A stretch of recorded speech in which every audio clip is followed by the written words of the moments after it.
survei yang dirilis lembaga survei Political Statistics atau Polstat, PDI Perjuangan masih meraih elektabilitas tertinggi. Sementara posisi 3 besar masih diperebutkan ketat antara Partai Golkar dan Demokrat. Di sisi lain, elektabilitas Partai Perindo mampu masuk dalam 10 besar bersama dengan partai-partai parlemen. Bahkan elektabilitas Perindo melampaui partai yang sudah lama berdiri, yaitu PAN dan P3. Sementara itu, persentase elektabilitas parpol berdasarkan survei Polstat, PDI Perjuangan ada di posisi tertinggi dengan 22,6%. Dilanjutkan dengan Gerindra, Golkar, dan Demokrat, masing-masing 16,8, 10,5, dan 10,1%. Kemudian ada PKB dengan 7,6%, PKS 7,4%. Yang menarik, Partai Perindo dan Nasdem meraih angka yang sama persis, yaitu 3,7%.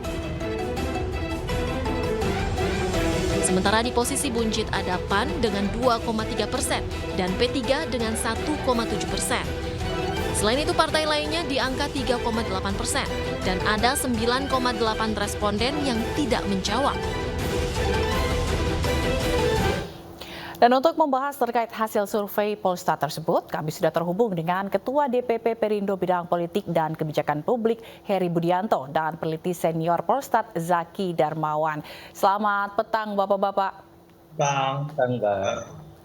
Kita ke Mas Zaki terlebih dahulu. Mas Zaki, kalau kita lihat di survei begitu ada 3 partai yang masih dalam posisi teratas, ada PDIP, Gerindra, dan Golkar. PDIP masih tertinggi. Apa parameternya Mas Zaki?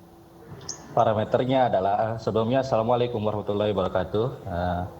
Parameter menurut survei Polstat yakni adalah PDIP karena bahwa soal elektabilitas partai politik PDI Perjuangan ini masih di posisi pertama dengan hasil survei 22,6%. Posisi PDIP sebagai calon pemenang pemilu 2024 nampaknya sulit digoyang lagi. Kemudian di posisi kedua sendiri akan ditempati Partai Gerindra. Elektabilitas Partai Gerindra sendiri saat ini sekitar 16% dan kelihatannya sulit dikejar oleh Golkar dan Demokrat yang ada di posisi 3 dan 4. Namun partai mana yang akan berada di posisi 3 di antaranya Golkar dan Demokrat masih belum jelas karena selisih elektabilitasnya masih sangat tipis. Baik, ini kalau kita lihat Partai Perindo, kalau dilihat di survei Polstat itu sama posisinya dengan Nasdem, bahkan mengungguli P3 dan PAN. Apa yang menjadi faktornya sehingga Perindo ini bisa naik? Iya. Mengapa Perindo elektabilitasnya bisa menyamai Nasdem? Sedikitnya dipengaruhi oleh 4 faktor. Yang pertama adalah Perindo dalam 2 tahun terakhir ini sangat masih dalam melakukan sosialisasi dari tingkat pusat hingga ke daerah-daerah, baik melalui jaringan media, MNC Group yang sangat luas hingga sosialisasi langsung ke lapangan di tengah-tengah masyarakat. Dan yang kedua adalah program kerja Partai Perindo sendiri yang menyentuh langsung masyarakat bahwa rupanya sangat diapresiasi oleh publik. Yang ketiga, bergabungnya sejumlah nama tenar atau tokoh-tokoh nasional ke dalam struktur Partai Perindo cukup memiliki efek ekor jas atau kotel efek terhadap elektabilitas Partai Perindo sendiri. Dan yang keempat sendiri adalah kepemimpinan Bapak Haritanu Sudibjo sendiri sebagai Ketua Umum Perindo yang begitu inklusif dan akomodatif membuat citra Partai Perindo semakin dipercaya dan dari masyarakat luas. Baik, kita ke Pak Heri. Pak Heri, kalau kita lihat Perindo mengalami kemajuan begitu ya, dengan beberapa lembaga survei juga menampilkan bahwa Perindo ini termasuk salah satu partai yang mendapat sentimen positif dari warga. Bagaimana cara Perindo mendongkrak elektabilitas agar bisa melebihi survei yang sekarang ke depannya, Pak Heri? Ya, pertama kami mengucapkan terima kasih ya kepada teman-teman Polstat dan tentu juga ya lembaga-lembaga survei yang lain yang terus memantau pergerakan elektabilitas dari Partai Perindo. Nah, apa yang disampaikan oleh teman-teman Polstat ini menjadi satu kabar baik dan sekaligus saya menegaskan bahwa 4 indikator atau 4 variabel yang disampaikan tadi itu merupakan kerja-kerja dan fakta-fakta yang memang beberapa waktu belakangan itu dilakukan oleh Partai Perindo.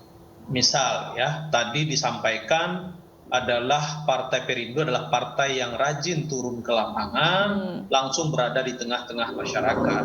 Kita tahu bahwa Partai Perindo melalui program peduli terhadap UMKM dengan pembagian gerobak kepada usaha kecil menengah, dan juga di setiap kegiatan yang ada bencana di situ Perindo hadir. Kemudian pembagian kegiatan yang terkait dengan bakti sosial, di situ Perindo memang hadir.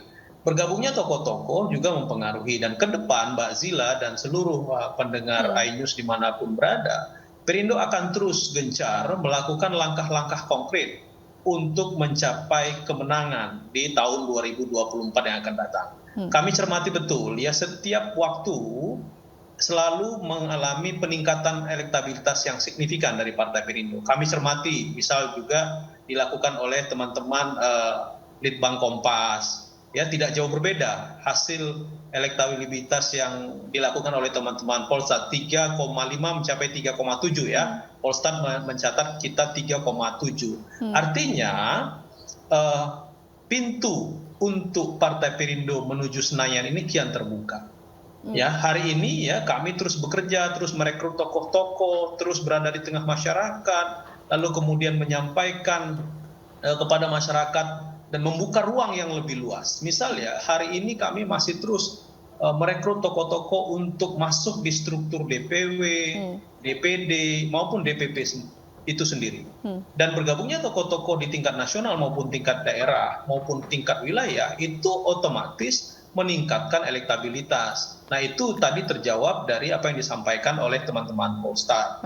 Ke depan kami terus akan bergerak dan terus merekrut tokoh-tokoh, lalu kemudian berada di tengah masyarakat, terus peduli terhadap kegiatan-kegiatan yang terkait dengan peningkatan elektabilitas dari Partai Perindo itu sendiri.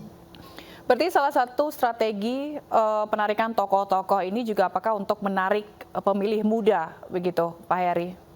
Ya, kita tahu bahwa ada satu kabar yang menarik menurut saya yang disampaikan oleh Polstat tadi adalah Partai Perindo dan Pak Haritanu sebagai Ketua Umum dinilai sebagai tokoh yang inklusif. Ini penegasan bahwa Partai Perindo adalah partai terbuka. Dengan bergabungnya Tuan Guru Bajang, Muhammad Zainul Majdi yang 2 periode menjadi Gubernur NTB, bergabungnya Pak Dr. Mahyudin, ya, yang kita kenal beliau sekarang adalah Wakil Ketua DPD RI dan sebelumnya adalah Wakil Ketua MPR RI, dan tokoh-tokoh muda yang lain, Mbak Zila, jangan lupa ya, seperti saya sendiri ini belum lama bergabung dengan Partai Perindo dan ada beberapa tokoh-tokoh muda, dan ini tentu akan terkait juga dengan pemilih milenial dan zilenial.